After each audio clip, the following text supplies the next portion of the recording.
Hello friends, welcome to Electron College.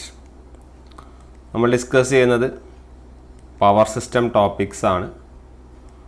Power system ടോപ്പിക്കിലെ വളരെ important ആയിട്ടുള്ള sections ആണ് deal ചെയ്യുന്നത്.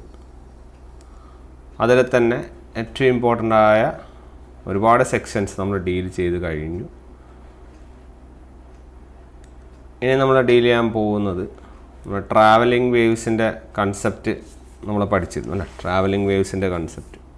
അപ്പോൾ അതിൽ നമ്മൾ 2-3 ഇക്വേഷൻസ് പഠിച്ചിരുന്നു, ഓർക്കുന്നുണ്ടോ? ട്രാൻസ്മിഷൻ ആൻഡ് റിഫ്ലക്ഷനെ ബേസ് ചെയ്തുകൊണ്ടുള്ള equation, transmission and reflection of your travelling waves. Okay, travelling വേവ്സിൻ്റെ ട്രാൻസ്മിഷനും റിഫ്ലക്ഷനും ബേസ് ചെയ്ത് കുറച്ച് ഇക്വേഷൻസ് പഠിച്ചിരുന്നു. അത് നല്ല ഓർമ്മ വേണം. അതിനെ ബേസ് ചെയ്തുള്ള കുറച്ച് പ്രോബ്ലംസ് ആണ് നമ്മൾ ഡിസ്കസ് ചെയ്യുന്നത്. ഓക്കെ, അതിനെ ബേസ് ചെയ്തുകൊണ്ടുള്ള കുറച്ച് പ്രോബ്ലംസ്. ഓക്കെ, അപ്പോൾ അതിൻ്റെ രൂപത്തിൽ എങ്ങനെ ഒരു പ്രോബ്ലം വന്നു കഴിഞ്ഞാൽ നമ്മളതിനെ അപ്രോച്ച് ചെയ്യാം എന്നുള്ളതിനെ കുറിച്ചാണ് പഠിക്കാൻ വേണ്ടി പോകുന്നത്. ഓക്കെ, അപ്പോൾ ഞാൻ ജസ്റ്റ് അതിൻ്റെ 2-3 ഇക്വേഷൻസ് എഴുതാം. ആദ്യം തന്നെ നമ്മളെല്ലാതും പഠിക്കുന്നത് എന്താണ്? നമ്മുടെ അറ്റ് ദ ജംഗ്ഷൻ 3 കണ്ടീഷനാണ് നമ്മൾ പഠിച്ചത് അല്ലേ. ഒന്നാമത്തെ എന്തായിരുന്നു? ഒരു ടേബിൾ ആർ കോളം എഴുതി ഓർക്കുന്നില്ലേ? അതിലൊന്നാമത്തെ at the junction of overhead line അല്ല, ഓവർ ഹെഡ് ലൈനിൻ്റെ ജംഗ്ഷനിൽ വരുന്ന ട്രാൻസ്മിഷനും റിഫ്ലക്ഷനും അല്ലേ. അത് ട്രാൻസ്മിറ്റഡ് വോൾട്ടേജും റിഫ്ലക്റ്റഡ് വോൾട്ടേജും ഉണ്ടാവും അല്ലേ. അപ്പോൾ അതിൽ ട്രാൻസ്മിറ്റഡ് വോൾട്ടേജിൻ്റെ ഇക്വേഷൻ ഓർക്കുന്നുണ്ടോ? ട്രാൻസ്മിറ്റഡ് വോൾട്ടേജിൻ്റെ equation is dash times incident voltage. ഇങ്ങനെയാണ് നമ്മൾ പഠിച്ചത് അല്ലേ. ഞാൻ ജസ്റ്റ് ഒന്ന് റിവൈസ് ചെയ്തിട്ട് പോവാം.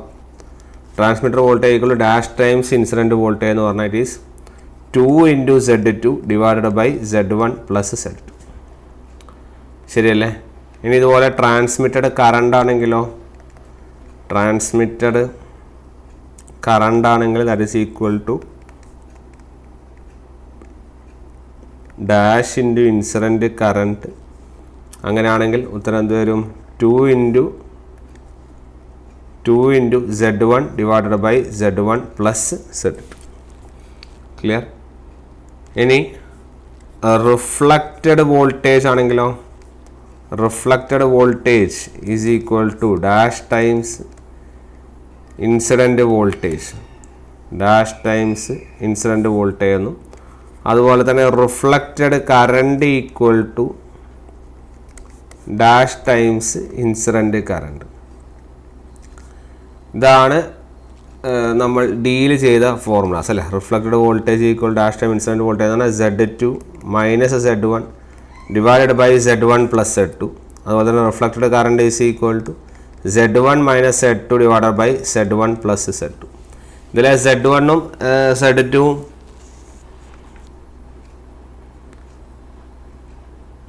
എന്താണെന്ന് നമ്മൾ ഓർക്കുന്നുണ്ടല്ലോ. Z1 അല്ലെങ്കിൽ നമ്മൾ എന്ത് പറയുക അതിന്? Z of your over head line അല്ലേ. ഓവർ ഹെഡ് ലൈനിനെയാണ് നമ്മൾ എന്ത് ചെയ്യുന്നത്? Z1 എന്ന് വിളിച്ചത് അല്ലേ. Z1 എന്ന് വിളിച്ചത് ഓവർ ഹെഡ് ലൈനിനെയാണ്. അതിൻ്റെ ടിപ്പിക്കൽ വാല്യൂ ഓർമ്മയുണ്ടല്ലോ, എത്രയാണ്? 400 ഓംസ് ആണ്. അതുപോലെ Z2 എന്ന് പറഞ്ഞാൽ ഇതിൻ്റെയാണ് കേബിളിൻ്റെ വാല്യൂ ആണ്. അതിൻ്റെ വാല്യൂ ഓർത്ത് വയ്ക്കുക, 40 ഓമാണ്. ഓക്കെ, അപ്പോൾ ഈ 2 വാല്യൂസ് ഇപ്പോൾ ക്വസ്റ്റ്യനിൽ തന്നില്ലെങ്കിൽ കൂടി നമുക്കതൊന്ന് ഓർമ്മ വേണം. ക്വസ്റ്റ്യനിൽ വാല്യൂസ് തരുവാണെങ്കിൽ അത് എടുക്കണം, തന്നില്ലെങ്കിൽ നമ്മൾ ഈ ഒരു വാല്യൂസാണ് എടുക്കേണ്ടത്. ഇതാണ് നമ്മുടെ ജനറൽ ഫോർമുല. പിന്നീട് നമ്മൾ നോക്കിയത് എന്തായിരുന്നു? നമ്മുടെ ഓരോ എൻഡ് അല്ലേ, മറ്റേത് ജംഗ്ഷൻ ആയിരുന്നു. ഇനി അടുത്ത at the end of your open circuited overhead line. Okay, ഒരു open circuited overhead line ആണെങ്കിൽ എന്തൊക്കെയാണ് അതിൻ്റെ കാര്യങ്ങൾ നോക്കിയിരുന്നു. ഓപ്പൺ സർക്യൂട്ട് എന്ന് പറഞ്ഞാൽ എന്താണ്? ഇംപിഡൻസ് ഇൻഫിനിറ്റി അല്ലേ. Z2 എന്താണ്? ഇൻഫിനിറ്റി. അപ്പം അങ്ങനെ Z2 ഇൻഫിനിറ്റി ആണെങ്കിൽ നിങ്ങളുടെ ട്രാൻസ്മിറ്റഡ് വോൾട്ടേജും ട്രാൻസ്മിറ്റർ കറണ്ടും തമ്മിലുള്ള ഇക്വേഷൻസൊക്കെയാണ് നമ്മൾ അറിയേണ്ടത്. ഓക്കെ, അപ്പോൾ അത് നിങ്ങൾക്ക് അറിയായിരിക്കും. ട്രാൻസ്മിറ്റർ വോൾട്ടേജ് ഞാൻ എല്ലാതും എഴുതുന്നില്ല, കാരണം നമ്മൾ ഓൾറെഡി കഴിഞ്ഞ ക്ലാസ്സിൽ പഠിച്ചതാണ്. ഇല്ലെങ്കിൽ നമുക്കിത് പുട്ട് ചെയ്ത് കൊടുത്താലും നിങ്ങൾക്കത് കിട്ടും അല്ലേ. പുട്ട് ചെയ്ത് കൊടുത്തു കഴിഞ്ഞാൽ നിങ്ങൾക്കത് ഈസി ആയിട്ട് ഒബ്റ്റെയിൻ ചെയ്യാൻ വേണ്ടി സാധിക്കും. അതുകൊണ്ട് തന്നെ വേറെ പ്രശ്നങ്ങൾ അവിടെ വരുന്നില്ല. അപ്പോൾ ഓർത്ത് വയ്ക്കുക, open circuit overhead line ആണെങ്കിൽ Z2 ഇൻഫിനിറ്റി കൊടുത്താൽ മതി.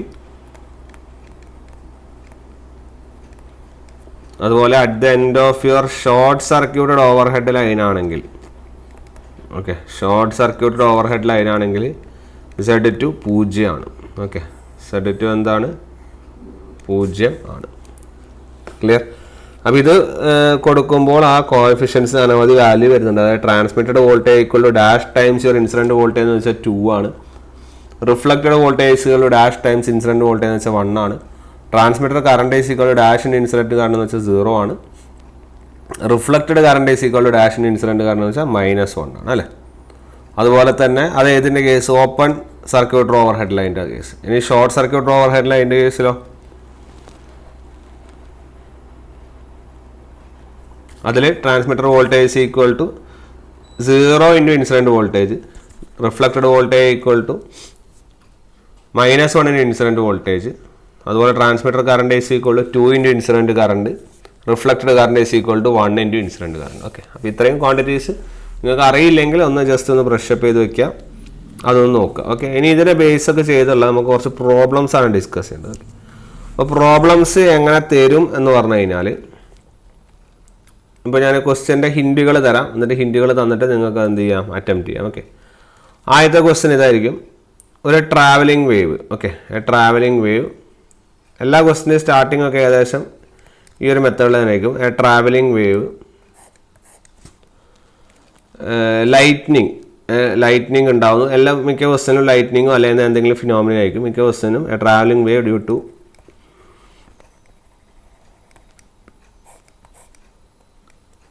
ലൈറ്റ്നിങ് എന്നാണ് സ്റ്റാർട്ട് ചെയ്യുക. ഓക്കെ, ലൈറ്റ്നിങ് ഫസ്റ്റ് ക്വസ്റ്റ്യനിലുള്ളത് contestant with an incident voltage. Okay, ഒരു ഇൻസിഡൻറ്റ് വോൾട്ടേജ് ഉണ്ട്. ആ ഇൻസിഡൻറ്റ് വോൾട്ടേജിന് V എന്ന് നമ്മൾ പറയുന്നു. Incident voltage V travels through overhead line. Okay, overhead ലൈനിലൂടെ ഒരു ഇൻസിഡൻറ്റ് വോൾട്ടേജ് V എന്ത് ചെയ്യുന്നു? ട്രാവൽ ചെയ്യുന്നു. അവർ ഓവർ ഹെഡ് ലൈനിൻ്റെ സർജ് ഇമ്പിഡൻസ് തന്നിട്ടുണ്ട്. ഓവർ ഹെഡ് ലൈനിൻ്റെ സർജ് ഇമ്പിഡൻസ് എന്ന് പറഞ്ഞാൽ 400 ഓം. ആൻഡ് ഈ ഇൻസിഡൻറ്റ് ചെയ്യുന്ന ഈ വോൾട്ടേജ് എന്ന് പറഞ്ഞാൽ ഇത് എൻ്റർ ചെയ്യുമല്ലോ, ഒരു കേബിളിൽ എൻ്റർ ചെയ്യുമല്ലോ. ആ കേബിളിലേക്ക് എൻ്റർ ചെയ്യുന്ന സർജ് ഇമ്പിഡൻസ് എന്ന് പറഞ്ഞാൽ 40 ഓം ആയിരിക്കും. അവരുടെ ചോദ്യം ഇതാണ്, what is the voltage entering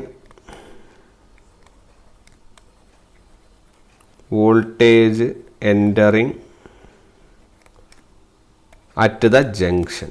ജംഗ്ഷനിൽ എൻ്റർ ചെയ്യുന്ന വോൾട്ടേജ് എത്ര എന്നുള്ളതാണ് ചോദ്യം. ഓക്കെ, അപ്പോൾ ഇവിടെ ഞാൻ ഇങ്ങനത്തെ മിക്ക ക്വസ്റ്റ്യന് സർട്ടിമിഡൻസ് ലൈനും ഇതൊക്കെ സെയിം ആയിരിക്കും. ഈ ക്വസ്റ്റ്യനിൽ ചെറിയ ചെറിയ വേരിയേഷനാണ്. ആ വേരിയേഷൻസ് ഞാൻ ഓരോന്നോരോന്ന് പറയാം. അപ്പോൾ ആദ്യം അവർ പറയുന്നത് ലൈറ്റ്നിങ് ഉണ്ടാകുന്ന ഒരു ട്രാവലിംഗ് വേവിൽ ഒരു ഇൻസിഡൻറ്റ്, ആ ലൈറ്റ്നിങ് ഉണ്ടാകുന്ന ഇൻസിഡൻറ്റ് വോൾട്ടേജ് എന്ന് പറഞ്ഞാൽ എത്രയാണ്? V ആണ്. ഓക്കെ, ഒരു V ലൈറ്റ് വന്നിട്ടാണ്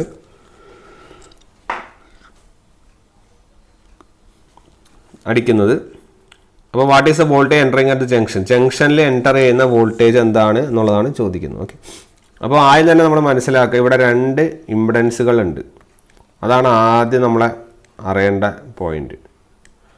അറിയാലോ നിങ്ങൾക്ക് ഈ 2 എണ്ണം ആരൊക്കെയാണ്? ഇതാരാണ്? ഇത് നിങ്ങളുടെ ലൈന്,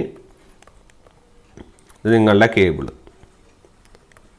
ശരിയാണല്ലോ? അതായത് ഇത് നിങ്ങൾ ഇങ്ങോട്ടേക്ക് ഇൻസിഡൻറ്റ് ചെയ്യുന്നു, ഇവിടെ നിന്ന് ഇങ്ങോട്ടേക്ക് എന്ത് ചെയ്യുന്നു? റിഫ്ലക്റ്റ് ചെയ്യുന്നു. ഇവിടെ നിന്ന് ഇങ്ങോട്ടേക്ക് പോകുന്നതാണ് ട്രാൻസ്മിറ്റഡ്. ഈ 3 കൺസെപ്റ്റ് അറിയാലോ. അതായത് നമ്മളിവിടെ ഇങ്ങോട്ടേക്ക് കൊടുക്കുന്നത് ഇൻസിഡൻറ്റ്, അവിടെ നിന്ന് തിരിച്ചു വരുന്നത് റിഫ്ലക്റ്റഡ്. ഇതിൻ്റെ അകത്ത് നിന്ന് അല്ലെങ്കിൽ ഈ ഒരു ജംഗ്ഷൻ കഴിഞ്ഞിട്ട് ഈ കേബിളിലേക്ക് എത്തുന്നതാണ് നിങ്ങളുടെ എന്ത്? ട്രാൻസ്മിറ്റഡ് എന്നുള്ള കാര്യം നോട്ട് ചെയ്യണം. ഓക്കെ, അതാണ് നമ്മുടെ എന്ത്? ട്രാൻസ്മിറ്റഡ്. ആ പോയിന്റിനെ നമ്മൾ വിളിക്കുന്നതാണ് ഡിസ്കണ്ടിന്യൂറ്റി പോയിന്റ് ആണ്. ഓക്കെ, ഡിസ്കണ്ടിന്യൂറ്റി പോയിന്റ് ആണ് ആ പോയിന്റ്. അപ്പോൾ ഇങ്ങനെ ഉണ്ടാകുമ്പോൾ ഇവർ പറഞ്ഞിരിക്കുന്ന ക്വസ്റ്റ്യൻ ഇതാണ്, ഇൻസിഡൻറ്റ് വോൾട്ടേജ് എന്ന് പറയുന്നതിൻ്റെ അർത്ഥം വെച്ചാൽ ഇതാണ് നിങ്ങളുടെ ഇൻസിഡൻറ്റ് വോൾട്ടേജ്. നിങ്ങൾ ഇവിടെയാണ് ഈ V എന്ന് പറയുന്ന വോൾട്ടേജ് അപ്ലൈ ചെയ്യുന്നത്. വോൾട്ടേജ് അപ്ലൈ ചെയ്യുകയല്ല, ആക്ച്വലി വോൾട്ടേജ് എൻ്റർ ചെയ്യുവാണ് അല്ലേ. ഈ ജംഗ്ഷനിലേക്ക് വോൾട്ടേജ് എന്ത് ചെയ്യുകയാണ്? എൻ്റർ ചെയ്യുവാണ്. അപ്പം വോൾട്ടേജ് എൻ്റർ ചെയ്യുക എന്ന് പറഞ്ഞു കഴിഞ്ഞാൽ എവിടെ എൻ്റർ ചെയ്യുക എന്ന് പറയുന്നവർ അപ്പോൾ ഓക്കെ അപ്പോൾ അതാണ് വോൾട്ടേജ് എൻ്റർ ചെയ്യുക എന്നുള്ള കൺസെപ്റ്റ്. നിങ്ങൾ ആ ഒരു കൺസെപ്റ്റ് പോകണ്ട. നിങ്ങൾ ആദ്യം ഇത് ഓർത്ത് വയ്ക്കുക. ഇൻസിഡൻറ്റ് വോൾട്ടേജ് എന്ന് വെച്ചാൽ ഇങ്ങനെ അനലൈസ് ചെയ്യാം. ഞാൻ പറയുന്നത് ഇതാണ് നിങ്ങളുടെ ഇൻസിഡൻറ്റ് വോൾട്ടേജ്, ഇങ്ങോട്ടേക്ക് വരുന്ന വോൾട്ടേജ്. ചോദ്യം ഇതാണ്, വോൾട്ടേജ് എൻ്ററിങ് അറ്റ് ദ ജംഗ്ഷനിലേക്ക് എൻ്റർ ചെയ്യുന്ന വോൾട്ടേജ് എത്ര എന്നുള്ളതാണ് ചോദ്യം. ഓക്കെ, ഇവർ ഓപ്ഷനൊക്കെ തന്നിട്ടുണ്ട്. വളരെ രസകരമായിട്ടുള്ള ക്വസ്റ്റ്യൻ ആണ് ഇത്. V/11, then 3V/11, 5V/11, 2V/11. Okay, നിങ്ങൾക്ക് ചെയ്യാൻ പറ്റുമെങ്കിൽ നിങ്ങൾ ട്രൈ ചെയ്ത് നോക്കിക്കോളൂ. അപ്പോൾ ഇവർ പറയുന്ന ഇൻസിഡൻറ്റ് വോൾട്ടേജ് V എൻ്റർ ചെയ്യുന്നു. ചോദ്യം ഇതാണ്, voltage entering at the junction. Okay, അപ്പം ജംഗ്ഷൻ എന്ന് പറയുന്നത് ഇതാണ് നിങ്ങളുടെ ജംഗ്ഷൻ. ഞാൻ അന്നേ പറയുന്നുണ്ട്, ഇതാണ് നിങ്ങളുടെ ജംഗ്ഷൻ, ശരിയല്ലേ? അപ്പോൾ ചോദ്യം എൻ്റെ ഇതാണ്, ഈ ജംഗ്ഷനിലേക്ക് എൻ്റർ ചെയ്യുന്ന വോൾട്ടേജ് എന്ന് പറയുന്നത്, അല്ലെങ്കിൽ വോൾട്ടേജ് ഇവിടെ എൻ്റർ ചെയ്യുക എന്ന് പറഞ്ഞു കഴിഞ്ഞാൽ അതേ വോൾട്ടേജ് തന്നെ കുറച്ചൊക്കെ റിഫ്ലക്ട് ചെയ്ത് പിന്നെ എന്ത് ചെയ്യും, ട്രാൻസ്മിറ്റ് ചെയ്യുമല്ലോ, ശരിയല്ലേ? ഇൻസിഡൻറ്റ് ഇവിടെ ഇങ്ങോട്ടേക്ക് വരുന്ന വോൾട്ടേജാണ് V. അത് തന്നെ ഇവിടെ അത്ര നിർബന്ധമൊന്നുമില്ലല്ലോ. അപ്പോൾ ഈ ജംഗ്ഷനിൽ എത്തിക്കഴിഞ്ഞാൽ ഇതെന്ത് ചെയ്യും, ട്രാൻസ്മിറ്റ് ചെയ്ത് പോകും, അല്ലേ? അപ്പോൾ ഇങ്ങനത്തെ ക്വസ്റ്റ്യനുകൾ വന്നു കഴിഞ്ഞാൽ അല്ലെങ്കിൽ ട്രാൻസ്മിറ്റഡ് വോൾട്ടേജ് ഡയറക്റ്റ് തരികയോ അല്ലെങ്കിൽ ജംഗ്ഷനിലേക്ക് എൻ്റർ ചെയ്യുക, ട്രാൻസ്മിറ്റഡ് വോൾട്ടേജ് ചിലപ്പോൾ ഡയറക്റ്റ് തരും. ഓക്കെ, ഇല്ലെങ്കിൽ voltage entering at the junction എന്ന് പറഞ്ഞു കഴിഞ്ഞാൽ മനസ്സിലാക്കുക, നിങ്ങൾ ജംഗ്ഷനിൽ നിന്ന് പിന്നെ വരുന്ന വോൾട്ടേജ്, അതായത് ട്രാൻസ്മിറ്റഡ് വോൾട്ടേജ് ആണ് കണ്ടുപിടിക്കാൻ വേണ്ടി ചോദിക്കുന്നത്. ഓക്കെ, എന്താണ് ട്രാൻസ്മിറ്റഡ് വോൾട്ടേജ്? ഓക്കെ, അപ്പോൾ ട്രാൻസ്മിറ്റഡ് വോൾട്ടേജ് ആണ് നിങ്ങളോട് ചോദിക്കുന്നത് എന്നുള്ള കാര്യം നിങ്ങൾ ആദ്യം മനസ്സിലാക്കണം. കാരണം വെറുതെ voltage entering at the junction വെച്ചാൽ നിങ്ങൾ ഈ V തന്നെ ഉത്തരം വരുമല്ലോ. അപ്പോൾ അങ്ങനെയല്ല, V ഓപ്ഷനിലുണ്ടാവും, V അല്ല വരുന്നത്. Voltage entering at the junction എന്ന് വെറുതെ എടുത്ത് ചോദിക്കുകയാണ്. Voltage entering at the line എന്നൊക്കെ ചോദിച്ചതിന് ഉത്തരം നിങ്ങൾ പറഞ്ഞ V ശരിയാണ്. പക്ഷേ ജംഗ്ഷൻ എന്ന് എടുത്ത് ചോദിക്കുകയാണെങ്കിൽ മനസ്സിലാക്കുക, അതിൻ്റെ അറിയേണ്ടത് നിങ്ങളവിടെ ഫൈൻഡ് ഔട്ട് ചെയ്യേണ്ട ആരെയാണ്? നിങ്ങൾ ഫൈൻഡ് ഔട്ട് ചെയ്യേണ്ടത് നിങ്ങളുടെ ട്രാൻസ്മിറ്റഡ് വോൾട്ടേജിനെ ആണ്. ഓക്കെ, അപ്പോൾ transmitted voltage is equal to dash times incident voltage. Okay, അപ്പോൾ നമ്മളിവിടെ ഫസ്റ്റത്തെ കണ്ടീഷൻ പഠിച്ചിട്ടില്ല, at the junction of your overhead ലൈനിൻ്റെ ജംഗ്ഷൻ. അങ്ങനെ പഠിച്ചാൽ അങ്ങനെ ഓർത്താലും മതി. ജംഗ്ഷൻ്റെ ഓവർഹെഡ് ലൈനിൻ്റെ ജംഗ്ഷനുള്ള വോൾട്ടേജാണ് നമ്മൾ ട്രാൻസ്മിറ്റഡ് വോൾട്ടേജ്. അപ്പോൾ at the junction, voltage entering at the junction എന്ന് പറഞ്ഞാൽ ട്രാൻസ്മിറ്റർ വോൾട്ടേജ് ആണ് കാണാനുള്ളത്. Okay, transmitter voltage dash time incident voltage എന്ന് പറഞ്ഞു കഴിഞ്ഞാൽ ഉത്തരം എന്ന് പറയുന്നത് എത്രയാണ്? 2Z2 divided by Z1 plus Z2 ആണ്. Clear? Divide by Z1 plus Z2. അപ്പോൾ നമുക്ക് പിന്നെ വേറെ ചിന്തിക്കേണ്ട കാര്യങ്ങളൊന്നുമില്ല. കേബിളിൻ്റെ ഇത് തന്നിട്ടുണ്ട്, എത്രയാണ്? 2 × 40 ഡിവൈഡഡ് ബൈ 40 പ്ലസ് 400. സോ ഉത്തരം will be 80 divided by 440. 440 into incident voltage എന്ന് വെച്ചാൽ V ആണ്, അപ്പോൾ ഇൻറ്റു V അല്ലേ?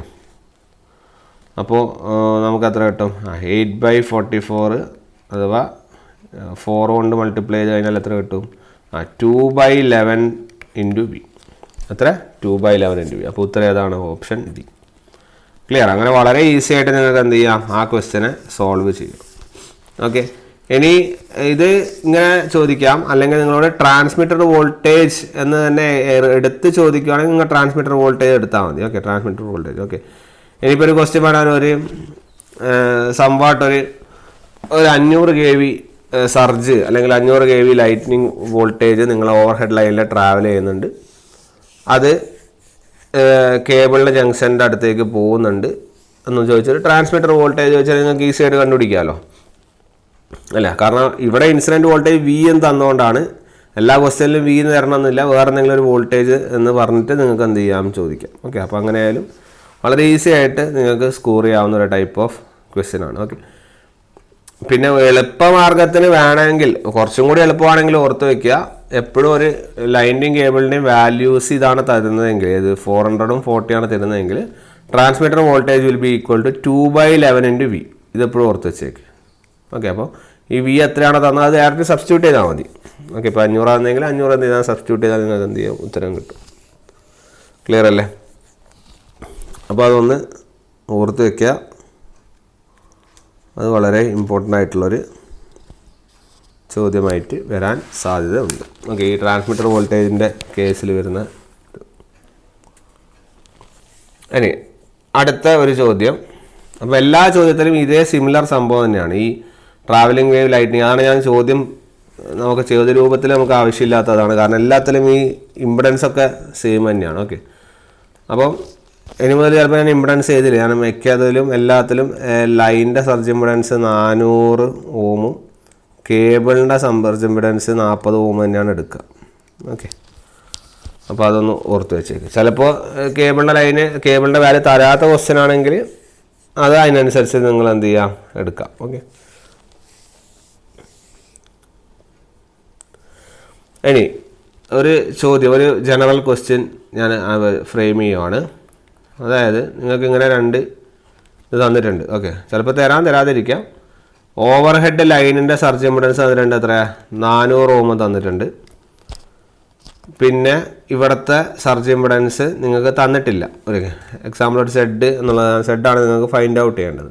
ക്വസ്റ്റ്യൻ ഇങ്ങനെ തരും: ഇഫ് ദ സർജ് അല്ലെങ്കിൽ lightning, if the surge travelling wave does not suffer any reflection, ഒരു റിഫ്ലക്ഷൻ ഒന്നും ഇല്ലെങ്കിൽ നിങ്ങളുടെ ഈ പറഞ്ഞ സെഡ് അല്ലെങ്കിൽ കേബിളിൻ്റെ സെഡ് എത്ര എന്ന് ചോദിക്കാം. ഓക്കെ, റിഫ്ലക്ഷൻ ഒന്നും ഇല്ലെങ്കിൽ നിങ്ങളുടെ കേബിളിൻ്റെ സെഡ് എത്ര എന്ന് ചോദിച്ചാൽ നിങ്ങളുടെ ഉത്തരം എന്താണ്? അതായത് റിഫ്ലക്ഷൻ ഒന്നും ഇല്ല എന്ന് പറയുവാണെങ്കിൽ അതിൻ്റെ അർത്ഥം എന്താ? എല്ലാ ലൈനും എല്ലാ വോൾട്ടേജും എന്താണ്? കംപ്ലീറ്റ്ലി ട്രാൻസ്മിറ്റ് ചെയ്തിട്ടുണ്ട്. സോ കംപ്ലീറ്റ്ലി ട്രാൻസ്മിറ്റഡ് ആണ്. ക്ലിയർ അല്ലേ? എല്ലാ ഇതും കംപ്ലീറ്റ്ലി എന്താണ്? ട്രാൻസ്മിറ്റഡ് ആണ്. അപ്പോൾ കംപ്ലീറ്റ്ലി ട്രാൻസ്മിറ്റഡ് ആയതുകൊണ്ട് നമുക്ക് പറയാം ഈ 400 ഓം തന്നെയാണ് ഇവിടെ വരുന്ന എത്ര സെഡിൻ്റെ വാല്യൂ, അതായത് 400 ഓം. ഓക്കെ, അങ്ങനെയൊക്കെ ചോദ്യങ്ങൾ ചോദിക്കാൻ സാധ്യതയുണ്ട്. അത് ഒരു ടൈപ്പ്, വേറൊരു ടൈപ്പ് ക്വസ്റ്റ്യൻ ആണ്. പിന്നെ ഉള്ള ഒരു ടൈപ്പ് ക്വസ്റ്റ്യൻ എന്താണെന്ന് പറഞ്ഞു കഴിഞ്ഞാൽ, ഈ നമ്മുടെ ലൈനിൻ്റെ ഓപ്പണൻ്റ് ആണെങ്കിൽ എത്ര, അല്ലെങ്കിൽ ഓപ്പണൻ്റ് എന്ന് പറഞ്ഞാൽ അതിൻ്റെ അർത്ഥം എന്താണ്? Opponent of overhead line എന്ന് പറഞ്ഞാൽ സെഡ് ടു ഇൻഫിനിറ്റി കൊടുക്കുക അല്ലേ? അപ്പോൾ സെഡ് ടു ഇൻഫിനിറ്റി കൊടുക്കുമ്പോൾ കോഎഫിഷ്യൻ്റ് ഓഫ് റിഫ്ലക്ഷൻ അല്ലെങ്കിൽ കോഎഫിഷ്യൻ്റ് ഓഫ് ട്രാൻസ്മിഷൻ എന്നൊക്കെ നമുക്ക് ക്വസ്റ്റ്യനിൽ വരാം. അപ്പോൾ കൂടുതലായിട്ടും റിഫ്ലക്ഷൻ ട്രാൻസ്മിഷനാണ് ചോദിക്കാറ്. അത് തന്നെ കറണ്ടാണോ സർജാണോ എന്നൊക്കെ നോക്കിയിട്ട് വേണമെന്ന് നമ്മൾ എന്ത് ചെയ്യാൻ ആൻസർ ചെയ്യാൻ അല്ലേ? അപ്പോൾ കോഎഫിഷ്യൻ്റ് ഓഫ് ട്രാൻസ്മിഷൻ എന്ന് പറയുന്നത് ഒരു വോൾട്ടേജ് സർജിൽ എത്രയാണ്? വോൾട്ടേജ് സർജ് എന്ന് പറയുമ്പോൾ വോൾട്ടേജ് വേവ് എത്രയാണ്? 2.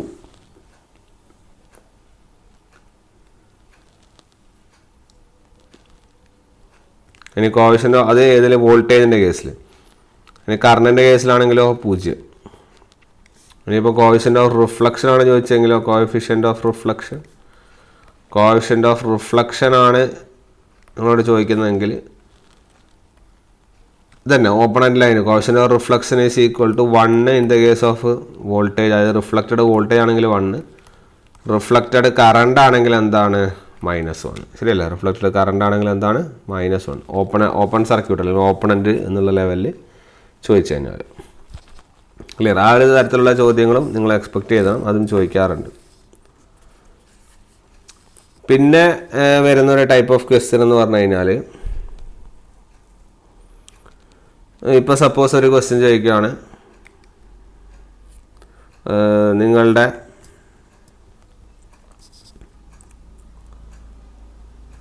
ഇപ്പോൾ ആ ഒരു ക്വസ്റ്റ്യൻ ഞാൻ പറയാം. അതായത് A voltage surge of 1 per unit. Okay, എത്രയാണ്? ഒരു voltage surge of 1 per unit is travelling through A transmission line. Okay, ഇതൊക്കെ വളരെ ഇമ്പോർട്ടൻ്റ് ആയിട്ടുള്ള ക്വസ്റ്റ്യൻസ് ആണ്. നിങ്ങൾ അറിഞ്ഞാൽ മതി. ഓക്കെ, ഞാൻ അതുകൊണ്ടാണ് അധികം ഡീറ്റെയിൽ ആയിട്ട് പോകാത്തത്. നിങ്ങൾ എങ്ങനെയാണ് സോൾവ് ചെയ്യുന്നത് അറിഞ്ഞാൽ മതി. ഞാൻ ക്വസ്റ്റ്യൻസ് ഉണ്ടെങ്കിൽ ഞാൻ ഈ ക്വസ്റ്റ്യനെയർ സെഷൻ നടത്തണം. എന്തായാലും ക്വസ്റ്റ്യനെയർ സെഷൻ നടത്തുമ്പോൾ ഞാൻ കൂടുതൽ ക്വസ്റ്റ്യൻസ് തന്നെ കൊണ്ടുവരാം. ഓക്കെ, പ്രീവിയസ് ആയിട്ട് ചോദിച്ച ക്വസ്റ്റ്യൻസ് കൊണ്ടുവരാം. ആ ക്വസ്റ്റ്യൻസ് എന്ത് ചെയ്യാം? ഡിസ്കസ് ചെയ്യാം. ഓക്കെ, അപ്പോൾ പിന്നെ വേറെ ക്വസ്റ്റ്യൻസ് തപ്പി നിങ്ങൾ നടക്കേണ്ടി വരില്ല. കൃത്യമായിട്ടുള്ള ക്വസ്റ്റ്യൻസ് എന്ത് ചെയ്യാം, കൊണ്ടുവരാം. അതെന്ത് ചെയ്യാം നമുക്ക് ഡിസ്കസ് ചെയ്യാം. അപ്പോൾ പിന്നെ വേറെ പ്രശ്നങ്ങൾ വരുന്നില്ല. ഓക്കെ, ഇപ്പോൾ ഇങ്ങനെ ഒരു ക്വസ്റ്റ്യൻ തരുന്നതാണ്. ഒരു voltage surge of 1 per unit is traveling through a transmission line terminated with a pure inductor transmitter voltage. അപ്പോൾ ഇത് നമ്മളെങ്ങനെ അനലൈസ് ചെയ്യാന്ന് വെച്ചാൽ ടെർമിനേറ്റഡ് വിത്ത് എ പ്യൂർ ഇൻഡക്ടറാണ്. അതായത് നിങ്ങളിങ്ങനെ ഒരു ഇമ്പിഡൻസ് Z1 വന്നു, ഇവിടെ എന്താണ് Z2 എന്ന് പറയുമ്പോൾ മൊത്തം സെറ്റ് വരും. അതിന് പകരം എന്താ ഉള്ളൂ, ഒരു പ്യൂർ ഇൻഡക്ടറിൽ അത് എന്ത് ചെയ്തു, ടെർമിനേറ്റ് ചെയ്തു. ക്ലിയർ? നിങ്ങൾക്ക് വരുന്ന വോൾട്ടേജ് സർജ് എന്ന് പറഞ്ഞാൽ എത്രയാണ്? 1 per unit ആണ് ഒരു വോൾട്ടേജ് സർജായിട്ട് വരുന്നത്. ട്രാൻസ്മിറ്റർ വോൾട്ടേജ് ആണ് കാണാൻ വേണ്ടി ചോദിക്കുന്നത്. ക്ലിയർ? അപ്പം നമുക്കറിയാം നമ്മുടെ കേബിളിൻ്റെ സർജ് ഇമ്പിഡൻസ് എന്ന് പറഞ്ഞാൽ എത്രയാണ്? ആക്ച്വലി അത് എത്രയാണ് അതിൻ്റെ വാല്യൂ? √L/C അല്ലേ? √L/C. ഇവിടെ C ഉണ്ടോ? ശരിക്കും ഇവിടെ C ഉണ്ടോ? കേബിളിൻ്റെ ഇതിൽ C വരുന്നുണ്ടോ? നമ്മൾ ആക്ച്വലി ഇതെങ്ങനെ എഴുതിയത്? നമ്മുടെ Z1 എന്ന് പറഞ്ഞു കഴിഞ്ഞാൽ നമുക്കറിയാം ആരൊക്കെയാണ്. Z1 എന്ന് പറയുന്നത് നമ്മുടെ ലൈൻ എന്ന് പറയുമ്പോൾ നമ്മുടെ R/L ശരിയല്ലേ? നമ്മുടെ R/L. ZC എന്ന് പറയുന്നത് നമ്മുടെ ആര്? G-യും C-യും, അല്ലെങ്കിൽ നമ്മുടെ ഈ പറഞ്ഞ L-ഉം C-യും അല്ലേ? അപ്പോൾ നമുക്കത് എങ്ങനെ വേണമെങ്കിലും എഴുതാം. നമുക്ക് ഇപ്പം കൃത്യമായിട്ട് അങ്ങനെ തരുന്നില്ലെങ്കിൽ നമുക്കത് എങ്ങനെ വേണമെങ്കിലും ചെയ്യാം. അപ്പോൾ ഇവിടെ ഒരു കേബിളിൻ്റെ ഒരു പ്യൂർ ഇൻഡക്ടർ മാത്രമേ ഉള്ളതെങ്കിൽ നമ്മൾ കേബിളിൻ്റെ ഇമ്പിഡൻസ് ഓർത്ത് വയ്ക്കുക. It will be √L/C. Okay, അപ്പോൾ ഇവിടെ പ്യൂർ ഇൻഡക്ടർ മാത്രമാണ്. അതായത് C എത്രയാണ് ഇതിങ്ങനെ തരുന്നതിനനുസരിച്ച് ഇത് നിങ്ങൾ ഇതിൻ്റെ അകത്ത് ഒരു അനാലിസിസ് നടത്താനാണ്. പ്യൂർ ഇൻഡക്ടർ എന്ന് പറഞ്ഞാൽ L മാത്രമേ ഉള്ളൂ, ആരില്ല, C ഇല്ല. C എത്രയാണ്? 0 ആണ്. അപ്പോൾ C 0 ആണെങ്കിൽ നിങ്ങളുടെ കേബിളിൻ്റെ ഇമ്പിഡൻസ് എന്ത് വരും? കേബിളിൻ്റെ ഇമ്പിഡൻസ് വിൽ ബി √L/0. അതായത് എത്ര? ഇൻഫിനിറ്റി. അപ്പോൾ കേബിളിൻ്റെ ഇമ്പിഡൻസ് ഇൻഫിനിറ്റി ആണെങ്കിൽ it is open circuited line. എന്താണ്? Open circuited line. അപ്പം ഇനി മുതൽ ക്വസ്റ്റ്യനിൽ ഡയറക്റ്റ് കാണുവാണ്. അതായത് ഒരു പ്യൂർ ഇൻഡക്ടർ എന്ന് കണ്ടാൽ മനസ്സിലാക്കണം ആ ലൈൻ എന്താണ്, ഒരു ഓപ്പൺ സർക്യൂട്ടഡ് ലൈൻ ആണെന്നുള്ള കാര്യം ഓർത്ത് വയ്ക്കും. അപ്പോൾ ഓപ്പൺ സർക്യൂട്ടഡ് ലൈൻ ആകുമ്പോൾ പിന്നെ നിങ്ങൾക്ക് കാര്യങ്ങൾ ഈസിയായി.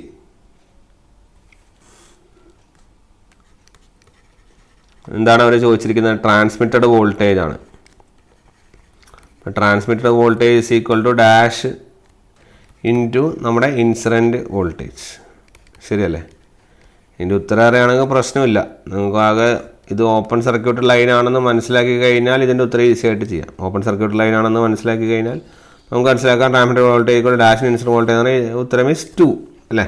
ഇവിടെ വോൾട്ടേജ് ചാർജ് 1 per unit എന്ന് തന്നിട്ടുമുണ്ട്. 1 per unit എന്ന് പറയുമ്പോൾ ഇത് ഇൻസിഡൻറ്റ് വോൾട്ടേജ് 1 എന്ന് സബ്സ്റ്റിറ്റ്യൂട്ട് ചെയ്യുക, you will be getting 2 per unit. Clear? ഇത്രയേ ഉള്ളൂ ഉത്തരം. ഓക്കെ, അപ്പോൾ വളരെ ഈസി ആയിട്ട് നിങ്ങൾക്ക് എന്ത് ചെയ്യാം, അതിൽ സോൾവ് ചെയ്ത് പോവാം. ഇനിയിപ്പോൾ ഇതിന് പകരം നിങ്ങളോട് ഇപ്പോൾ ഒരു ക്വസ്റ്റ്യനിൽ വേറൊരു തരത്തിൽ ചോദിക്കാം. ഓക്കെ, വേറൊരു തരത്തിൽ ചോദിക്കുക എങ്ങനെയാണെന്ന് പറഞ്ഞു കഴിഞ്ഞാൽ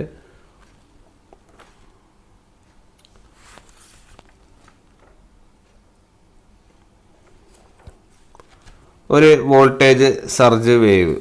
ഓക്കെ, ഒരു വോൾട്ടേജ് സർജ് വേവ് ഉണ്ട്. ആ സർജ് വേവിൽ വാല്യൂ ഉണ്ടെന്ന് വിചാരിക്കും. ഇപ്പോൾ വോൾട്ടേജ് സർജ് വേവ് നേരത്തെ പ്യൂർ ഇൻഡക്ടറിൻ്റെ കേസ് പറഞ്ഞ പോലെ തന്നെ നിങ്ങളുടെ വോൾട്ടേജ് സർജ് വേവിൽ ഒരു വാല്യൂ ഉണ്ട്. ഒരു വോൾട്ടേജ് സർജ് വേവ് സപ്പോസ് ഒരു 500 kV ഉണ്ടെന്ന് വിചാരിക്കും. അത് ട്രാവൽ ചെയ്യുന്നുണ്ട്. അതിൻ്റെ സർജ് ഇമ്പിഡൻസ് ഒക്കെ തരും നിങ്ങൾക്ക്. ലൈനിൻ്റെ സർജ് ഇമ്പിഡൻസ് നേരത്തെ പോലെ എത്രയാണ്? 400 Ohm ആണെന്ന് വിചാരിക്കുക. നിങ്ങളോട് ട്രാൻസ്മിറ്റഡ് കറണ്ടാണ് ചോദിക്കുന്നത്. ഓക്കെ, എന്താണ് ചോദിക്കുന്നത്? Transmitter current. ഇനി ട്രാൻസ്മിറ്റർ കറണ്ട് ചോദിക്കും. പക്ഷേ ട്രാൻസ്മിറ്റർ കറണ്ട് ചോദിക്കുമ്പോൾ ഒരു കാര്യം കൂടി തരും. അതായത് നിങ്ങളുടെ ലൈന് കണക്ട് ചെയ്തിരിക്കുന്നത് ഒരു കപ്പാസിറ്ററുമായിട്ടാണെന്ന് പറയും. എന്താണ്? ഒരു പ്യുവർ കപ്പാസിറ്റർ അല്ലെങ്കിൽ കപ്പാസിറ്റർ ഓഫ് സം ഒരു 5 Farad ഉള്ളൊരു കപ്പാസിറ്ററായിട്ടാണ് കണക്ട് ചെയ്തിരിക്കുന്നതെന്ന് പറയും. അപ്പോൾ അങ്ങനെ നിങ്ങളുടെ ക്വസ്റ്റ്യനിൽ പറയുവാണെങ്കിൽ നമ്മൾ ഉടനെ മനസ്സിലാക്കണം, ഇവിടെ ഒരു ഇമ്പിഡൻസ് സെഡ് ലൈൻ ഉണ്ടാവും. അത് കഴിഞ്ഞ് ഇവിടെ ഉള്ളതാരായിരിക്കും? ഇവിടെ സെഡിന് പകരം ആരാണ്? ഒരു കപ്പാസിറ്റർ ആണ് ഉള്ളതെന്ന് വിചാരിക്കും. അങ്ങനെ നിങ്ങളുടെ ക്വസ്റ്റ്യനിൽ ഇങ്ങനെ ഒരു ഇൻസിഡൻറ്റ് വോൾട്ടേജ് തരും. ഒരു ഇൻസിഡൻറ്റ് വോൾട്ടേജ് 500 kV എന്ന് തരും. ഇവിടെ ലൈൻ ഇവിടെ ഒരു കപ്പാസിറ്റർ ആണെങ്കിൽ നിങ്ങൾ ഇവിടുത്തെ കേബിളിൻ്റെ സർജ് ഇംപെഡൻസ് എത്രയാണ്? Z2 എത്രയാണ്? √L/C അല്ലേ. അപ്പോൾ കപ്പാസിറ്റർ ഇല്ല എന്ന് പറഞ്ഞു കഴിഞ്ഞാൽ അടുത്ത് എന്താണ്? അല്ല, കപ്പാസിറ്റർ ഉണ്ട്, ആരില്ല, L ഇവിടെ എത്രയാണ്? L 0ആണ്. അപ്പോൾ L 0 ആകുമ്പോൾ √L/C ഉത്തരം എത്രയാണ്? 0. അതായത് Z2 0ആണ്. Z2 0 ആവുന്ന ഏത് ലൈനിലാണെന്നുള്ള കാര്യം ഓർത്ത് വയ്ക്കുക, short circuited line. Clear? Short circuited line ആണെങ്കിൽ ട്രാൻസ്മിറ്റർ കറണ്ടാണ് ചോദിച്ചിരിക്കുന്നത്. അതിൻ്റെ ഇക്വേഷൻ ഓർക്കുമ്പോണ്ടോ, transmitted current is equal to dash into incident current. Transmitter current is equal to dash into incident current. Dash എന്ത് ചെയ്യുക? 2 ആണെന്നുള്ള കാര്യം അടയാളപ്പെടുത്തുക. ഓക്കെ, അപ്പം വളരെ ഇമ്പോർട്ടൻ്റ് ആയിട്ടുള്ള രണ്ട് കാര്യങ്ങൾ പഠിച്ചു. നിങ്ങളുടെ ക്വസ്റ്റ്യനുകളിൽ ഒരു പ്യുവർ ഇൻഡക്ടറാണ് തരുന്നത്. ഇൻഡക്ടർ മാത്രമേ ഉള്ളൂ എന്ന് പറഞ്ഞു കഴിഞ്ഞാൽ അതിൻ്റെ അർത്ഥം, ഇപ്പോൾ ഇൻഡക്ടർ കണ്ടുപിടിച്ചാൽ പിന്നെ അത് ചിന്തിക്കാൻ നിൽക്കേണ്ട ആവശ്യമില്ല. ഒരു പ്യുവർ ഇൻഡക്ടറാണ് നിങ്ങളുടെ കേബിളിൻ്റെ സ്ഥലത്ത് എന്ന് പറഞ്ഞാൽ മനസ്സിലാക്കാതെ എന്ത് ലൈനായിരിക്കും? ഒരു ഓപ്പൺ സർക്യൂട്ട് ലൈനായിരിക്കും. ഇനി അതിന് പകരം ഒരു പ്യുവർ കപ്പാസിറ്ററാണ് നിങ്ങളുടെ ചോദ്യത്തിലുള്ളതെങ്കിൽ ആ ചോദ്യം അതെന്ന് പറഞ്ഞാൽ എന്തായിരിക്കും? അതൊരു ഷോർട്ട് സർക്യൂട്ടഡ് ലൈനായിരിക്കും. ക്ലിയർ? ഈ ഒരു 2 അനാലിസിസ് നിങ്ങളുടെ കയ്യിലുണ്ടെങ്കിൽ നിങ്ങൾക്ക് ഇത്തരം വരുന്ന ചോദ്യങ്ങളെ, ഈ ഒരു ടൈപ്പ് ഓഫ് ചോദ്യങ്ങളെ നിങ്ങൾക്ക് എന്ത് ചെയ്യാം? കൂളായിട്ട് ക്ലിയർ ചെയ്ത് പോവാം. ഓക്കെ, അപ്പോൾ അതൊന്ന് ഓർത്ത് വയ്ക്കുക. അത് ചോദ്യങ്ങളായിട്ട് വരാറുണ്ട്. പിന്നെ ഇനി വരുന്ന ചോദ്യങ്ങൾ വളരെ ഇമ്പോർട്ടൻ്റ് ആണ്. അതായത് ചോദ്യങ്ങൾ ഇങ്ങനെയായിരിക്കും. അതായത് ഒരു ലൈറ്റ്നിങ് സ്ട്രോക്ക് ഉണ്ടാവും. ഓക്കെ, ഒരു ലൈറ്റ്നിങ് സ്ട്രോക്ക് ഉണ്ടാവും. ലൈറ്റ്നിങ് സ്ട്രോക്ക് എവിടെയാണെന്ന് ചോദിച്ചാൽ at the middle of the transmission line. Okay, transmission ലൈനിൻ്റെ നടുവിൽ. ഇതാണ് നിങ്ങളുടെ type of problem. Lightning stroke at the middle of the transmission line. അപ്പോൾ ട്രാൻസ്മിഷൻ ലൈനിൻ്റെ മിഡിലാണ് ഉണ്ടാവുക. ഓക്കെ, അപ്പോൾ മിഡിലിൽ ക്വസ്റ്റ്യനുകളിൽ വേറെ കാര്യം തന്നിട്ടുണ്ട്. Impulse current, it discharges an impulse current of 10 kA. നിങ്ങളുടെ ZS തന്നിട്ടുണ്ട്, ഒരു 2000 ഓമാണ്. അങ്ങനെയാണെങ്കിൽ magnitude of voltage travelling wave എന്താണ്? Magnitude of voltage travelling wave in either direction is dash kilovolt. Clear? വളരെ ഇമ്പോർട്ടൻ്റ് ആയിട്ടുള്ള ക്വസ്റ്റ്യൻ, വളരെ ഈസി ക്വസ്റ്റ്യൻ ആണത്. അപ്പോൾ നമ്മൾ ബേസിക് കൺസെപ്റ്റ് ഓർത്ത് വയ്ക്കുക. ഒരു ട്രാൻസ്മിഷൻ ലൈനിൻ്റെ നടുവിലാണ് ലൈറ്റ്നിങ് സ്ട്രോക്ക് വന്ന് അപ്ലൈ ചെയ്യുന്നത്. ആ ലൈനിൻ്റെ ഇമ്പിഡൻസ് തന്നിട്ടുണ്ട് 2000 ഓം. അവിടെ വന്ന് പതിക്കുന്ന കറണ്ട് തന്നിട്ടുണ്ട് എത്രയാണ്? 10 kA ആണ് തന്നിട്ടുണ്ട്. Magnitude of voltage travelling wave in either direction. Okay, voltage ആണ് ഇപ്പോൾ ചോദിച്ചിരിക്കുന്നത്. അപ്പം ഇതാണ് എന്നുള്ള കാര്യം ഓർത്ത് വയ്ക്കുക. നിങ്ങളുടെ ഇമ്പിഡൻസുകൾ 2 ഉണ്ട്. അപ്പോൾ എന്താണ് സംഭവിക്കുന്നത്? ഇതിൻ്റെ നടുവിൽ ഈ മിഡിലിൽ വന്നിട്ടാണ് വോൾട്ടേജ് വേവ് എന്ത് ചെയ്യുന്നത്, അല്ലേ, കറണ്ട് വേവ് എന്ത് ചെയ്യുന്നത്, സ്ട്രൈക്ക് ചെയ്യുന്നത്. ആ ഇമ്പൾസ് കറണ്ട് എത്രയാണ്? 10 kA ഇവിടെ വന്ന് സ്ട്രൈക്ക് ചെയ്യുന്നു. അപ്പം ഏതെങ്കിലും ഒരു സ്ഥലത്ത് മിഡിലിൽ വന്ന് പോയി കഴിഞ്ഞാൽ നിങ്ങൾക്ക് അവിടെ നിങ്ങൾ നോഡൽ അനാലിസിസ് അപ്ലൈ ചെയ്യാമല്ലോ. എന്താ നോഡൽ അനാലിസിസ് പറയുന്നത്? അതെന്തായാലും സ്പ്ലിറ്റായി പോവും, അല്ലേ? നടുവിൽ വന്ന് അതെന്തായി പോവും? ഇങ്ങനെയും പോവും. അപ്പോൾ ഇങ്ങനെയും പോകുന്നത് എത്രയാണ്? ഇങ്ങോട്ടേക്ക് 5 kA ഇങ്ങോട്ടേക്ക് 5 kA ആയിരിക്കും. ശരിയല്ലേ? അപ്പം ചോദിച്ചത് എന്താണ്? Magnitude of voltage travelling wave in either direction. Voltage travelling wave ആണ് ചോദിച്ചിരിക്കുന്നത്. വോൾട്ടേജ് എന്ന് പറഞ്ഞാൽ എന്താണ്? I/Z ആണ്. അപ്പോൾ നിങ്ങൾക്ക് കറണ്ട് നിങ്ങൾക്ക് ഓൾറെഡി അറിയാം എങ്ങോട്ടാണ്, ഇങ്ങോട്ടേക്കുള്ള കറണ്ട് എത്ര? 5 ആണ്. അപ്പോൾ 5 kA × 2000 Z തന്നിട്ടുണ്ടല്ലോ. അപ്പോൾ ഉത്തരം എത്ര കിട്ടും? ഉത്തരം 1000 kV അല്ലേ? 2000 × 5 അല്ല 10,000 അല്ലേ? 10,000 kV. ക്ലിയർ? വളരെ ഈസി ആയിട്ടുള്ള ചോദ്യമല്ലേ? അപ്പോൾ ആ ഒരു കൺസെപ്റ്റാണ് മനസ്സിലാക്കുന്നത്. നിങ്ങൾക്ക് middle of the transmission line ആണ് ക്വസ്റ്റ്യൻ എങ്കിൽ ഈ ഒരു ലെവൽ ഓഫ് അനാലിസിസ് വളരെ ഇമ്പോർട്ടൻ്റ് ആണ്. നിങ്ങളെ ചോദ്യങ്ങളിൽ അത് ചോദിച്ച് കാണാറുമുണ്ട്. ക്ലിയർ അല്ലേ? അപ്പം അതൊക്കെ ഓർത്ത് വയ്ക്കുക. ഇത്തരം ചോദ്യങ്ങളും ചോദിച്ചു വരാറുണ്ട് അല്ലെങ്കിൽ ചോദിച്ച് കാണാറുണ്ട്. അപ്പോൾ middle of the transmission line എന്ന കൺസെപ്റ്റ് വളരെ ഇമ്പോർട്ടൻറ്റും ആണ്. ഇനി അടുത്ത ഒരു ക്വസ്റ്റ്യൻ എന്ന് പറയുന്നത്, അല്ലെങ്കിൽ അടുത്തൊരു കൺസെപ്റ്റാണ്, ആക്ച്വലി കൺസെപ്റ്റാണ് ഡിസ്റ്റോർഷൻലെസ് ലൈൻ. എന്താണ് distortionless line? Okay, distortionless line. ഇപ്പോൾ ഡിസ്റ്റോർഷൻലെസ് ലൈന് എന്ന് പറഞ്ഞാൽ എന്താണ് എന്നുള്ളതാണ് ചോദ്യം. ഓക്കെ, ഡിസ്റ്റോർഷൻലെസ് ലൈൻ എന്താണെന്ന് നമുക്ക് നോക്കാം.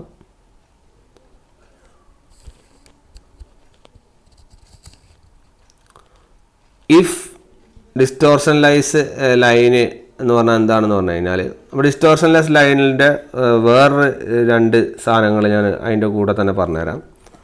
അതായത് നിങ്ങൾക്ക് ഡിസ്റ്റോർഷൻലെസ് പോലെ തന്നെ വേറൊരു ലൈനുണ്ട്, അതാണ് നിങ്ങളുടെ ഫ്ലാറ്റ് ലൈന് എന്ന് പറയുന്നത്. ഓക്കെ, ഫ്ലാറ്റ് ലൈന് അല്ലെങ്കിൽ ഇൻഫിനിറ്റ് ലൈൻ. ഓക്കെ, അത് പഠിച്ചിട്ട് ഇത് പഠിക്കാം. Flat line or infinite line. Okay, flat line or infinite line. Flat line or infinite line എന്ന് പറഞ്ഞാൽ എന്താണെന്ന് വെച്ചാൽ, ഇറ്റ് ഈസ് നത്തിങ് ബട്ട്, അതിൻ്റെ സ്റ്റേറ്റ്മെൻറ്റ് എഴുതി വെച്ചോളൂ, it is the line terminated with characteristic impedance. എന്താണ് ഒരു ലൈന് ടെർമിനേറ്റ് ചെയ്യുന്നത് വെച്ചാൽ നമ്മൾ കേബിളിൻ്റെ എൻഡ്. ഓക്കെ, ആ കേബിളിൻ്റെ എൻഡ് എന്ന് പറഞ്ഞാൽ ക്യാരക്ടറിസ്റ്റിക് ഇംപിഡൻസ് ആണ് നിങ്ങൾ ലൈൻ ടെർമിനേറ്റ് ചെയ്യുന്നതെങ്കിൽ അതിനെ വിളിക്കുന്ന പേരാണ് നിങ്ങളുടെ ഫ്ലാറ്റ് ലൈൻ അല്ലെങ്കിൽ ഇൻഫിനിറ്റ് ലൈൻ. ഓക്കെ, അപ്പോൾ അതിൽ വേറൊരു കണ്ടീഷൻ പഠിച്ച ഓർമ്മയുണ്ടോ? നമുക്കറിയാം, നമ്മളെ ക്യാരക്ടറിസ്റ്റിക് ഇംപിഡൻസിൻ്റെ ഫോർമുല എന്താണ്? It is √R+J⍵L divided by G+J⍵C. ഈ കണ്ടീഷൻ, അതായത് ഒരു R = 0 G = 0 എന്ന് പറഞ്ഞാൽ വേറൊരു കണ്ടീഷൻ ഉണ്ട്. അതിൻ്റെ പേരെന്താ? അത് ലോസ്ലെസ് ലൈനിൻ്റെ കണ്ടീഷനാണ്. അപ്പോൾ ഈ ഒരു ലോസ്ലെസ് ലൈനിൻ്റെ കണ്ടീഷൻ എന്ന് പറഞ്ഞാൽ R = 0 G = 0 ആണെങ്കിൽ നിങ്ങൾക്ക് ZC എന്ന് പറയുന്നത് എന്താവും? √L/C ആവും. ശരിയല്ലേ? ആ √L/C വിളിക്കുന്ന പേരാണ് നിങ്ങളുടെ that is your surge impedance. Clear? അപ്പോൾ ലോസ്ലെസ് ലൈനിലെ ക്യാരക്ടറിസ്റ്റിക് ഇംപിഡൻസ് ആയിരുന്നു നിങ്ങളുടെ സർജ് ഇംപിഡൻസ്. ഓക്കെ, അപ്പോൾ ലോസ്ലെസ് ലൈനിൻ്റെ കണ്ടീഷൻ ചോദിച്ചാൽ R = 0 G = 0 ആണ്. പക്ഷേ നമ്മുടെ ഫ്ലാറ്റ് ലൈൻ അല്ലെങ്കിൽ ഇൻഫിനിറ്റ് ലൈനിൻ്റെ കണ്ടീഷൻ എന്ന് പറഞ്ഞാൽ line terminated with characteristic impedance. Okay, line terminated with characteristic impedance ആണ് എന്നുള്ള കാര്യം ഓർത്ത് വയ്ക്കുക. ഓക്കെ, അപ്പോൾ അതൊരു ഇമ്പോർട്ടൻ്റ് ആയിട്ടുള്ളൊരു ചോദ്യമാണ് ആക്ച്വലി, ആ ഒരു ഇൻഫിനിറ്റ് ലൈൻ എന്നുള്ളത്. അപ്പോൾ ഇൻഫിനിറ്റ് ലൈനിലെ പ്രത്യേകത എന്ന് വെച്ചാൽ ഇവിടെ നിങ്ങളുടെ സർജ് ഇംപിഡൻസ് ഉണ്ടാവും. അതേ സാധനം തന്നെ നിങ്ങൾക്ക് എന്ത് ചെയ്യും? ഇവിടെ ഒക്കെ അറിയും. അല്ലെങ്കിൽ ഇവിടെ നമ്മുടെ Z1 ആണെങ്കിൽ, ഇവിടെ Z2 ആണെങ്കിൽ, നിങ്ങൾ ഇവിടുത്തെ ലൈന് എന്ന് പറയുന്നത് തന്നെ ആയിരിക്കും ഇവിടെ വരിക. അതായത് ആക്ച്വലി എന്തില്ല, റിഫ്ലക്ഷൻ ഇല്ല. ഓക്കെ, അപ്പോൾ ഓവർഹെഡ് ലൈനിൽ Z1 ആണെങ്കിൽ നമ്മളിവിടെ എന്ത് ചെയ്യുന്നില്ല, റിഫ്ലക്ഷൻ വരുന്നില്ല. ഓക്കെ, അപ്പോൾ അത്തരം ലൈനുകളെയാണ് നമ്മൾ എന്ത് ചെയ്യുന്നത്? ഇൻഫിനിറ്റ് ലൈൻ അല്ലെങ്കിൽ ഫ്ലാറ്റ് ലൈൻ എന്ന് പറയുന്നത്. ലോസ്ലെസ് ലൈന് നമ്മൾ പഠിച്ച R = 0. അപ്പോൾ എന്താണ് ഈ ഡിസ്റ്റോർഷൻലെസ് ലൈൻ എന്ന് പറഞ്ഞാൽ എന്താണെന്ന് പറഞ്ഞു കഴിഞ്ഞാൽ, it is nothing but the time constant of your series branch and shunt branch are same. Series ബ്രാഞ്ചിൻ്റെയും ഷണ്ട് ബ്രാഞ്ചിൻ്റെയും ടൈം കോൺസ്റ്റൻറ്റ് സെയിം ആവുന്നതിനെയാണ് പറയുന്നത് ഡിസ്റ്റോർഷൻലെസ് ലൈൻ. എന്താണ് ഡിസ്റ്റോർഷൻലെസ് ലൈൻ? അപ്പോൾ നമുക്ക് സാധാരണ ഒരു ലൈനിൻ്റെ ഫിഗർ ഓർമ്മയുണ്ടോ? RL അതുപോലെ GC. ശരിയല്ലേ? RL GC. അപ്പോൾ ഈ RLും GCയിലും ടൈം കോൺസ്റ്റൻറ്റുകൾ സെയിം ആണ് എന്നാണ് അവർ പറയുന്നത്. ഓക്കെ, ടൈം കോൺസ്റ്റൻറ്റുകൾ സെയിം ആണെങ്കിൽ അതിനെ വിളിക്കുന്നവരാണ് ഡിസ്റ്റോർഷൻലെസ് ലൈൻ. അപ്പോൾ ഈ ഒരു ബ്രാഞ്ചാണ് നിങ്ങളുടെ എന്ത് ബ്രാഞ്ച്? Series branch. ഈ ഒരു ബ്രാഞ്ചാണ് നിങ്ങളുടെ എന്ത് ബ്രാഞ്ച്? Shunt branch. സീരീസ് ബ്രാഞ്ചിൽ ഉള്ള ആളുകളാണ് ആരൊക്കെ? സീരീസ് ബ്രാഞ്ചിൽ ഉള്ള ആളുകളാണ് ആറും എല്ലും. ശരിയല്ലേ? ആറും എല്ലും ആണ് സീരീസ് ബ്രാഞ്ചിലുള്ളത്. ഒരു RL സർക്യൂട്ടിൻ്റെ ടൈം കോൺസ്റ്റൻറ്റ് എന്ന് പറഞ്ഞാൽ ഓർക്കുന്നുണ്ടോ? ടൈം കോൺസ്റ്റൻറ്റ് എന്ന് പറഞ്ഞാൽ എന്തായിരുന്നു? It is nothing but L/R. എന്തായിരുന്നു? L/R ആയിരുന്നു.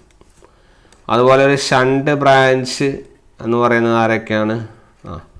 ജിയും സിയും ആണ്. ഓക്കെ, ഈ ജി എന്ന് പറഞ്ഞാൽ ആക്ച്വലി എന്താ? 1/R തന്നെയാണ്. ജി എന്ന് പറഞ്ഞാൽ 1/R അല്ലേ? അപ്പം നമുക്കിവിടെ അപ്പം RC സർക്യൂട്ടിൻ്റെ ഒരു ടൈം കോൺസ്റ്റൻറ്റ് എന്ന് പറഞ്ഞാൽ എന്താ? RC സർക്യൂട്ടിൻ്റെ ടൈം കോൺസ്റ്റൻറ്റ് വെച്ചാൽ RC ആണ്.